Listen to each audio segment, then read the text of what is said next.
Lass uns mal ein bisschen noch auf die Geschehnisse an der Front jetzt auch schauen, denn es ist ja auch weiterhin so, dass ukrainische Truppen also auch auf russischem Gebiet aktiv sind, eben noch in der Region Kursk. Die haben sich da offenbar ja regelrecht festgesetzt. Was hörst du dazu?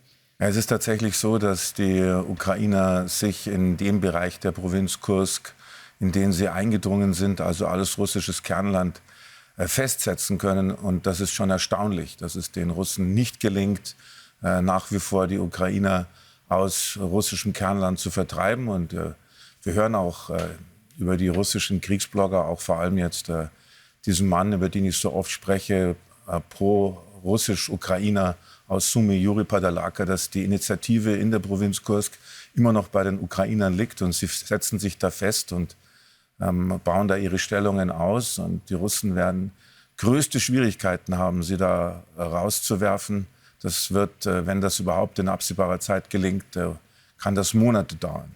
Wir schreiben inzwischen Tag 923 des Ukraine-Krieges. Aber Christoph, wir wissen auch, abgesehen von Kursk, vom russischen Kernland, von den anderen Frontabschnitten, über die wir uns immer wieder unterhalten, jetzt gibt es einen neuen Frontabschnitt im Osten der Ukraine.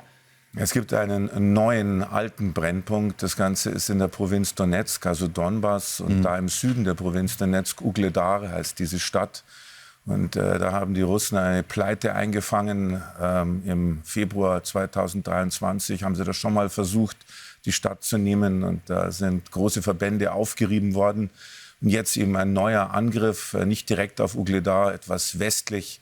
Und da scheinen die Russen jetzt Geländegewinne zu erzielen. Das hängt alles damit zusammen, in meinen Augen, dass die Ukrainer eben starke Truppen abgezogen haben aus dem Osten ihres Landes, um in Kursk Erfolge zu erzielen. Und diese Truppen fehlen da. Und da gab es ja diese Stoßrichtung Pakrovsk, gibt es immer noch, da machen die Russen Fortschritte.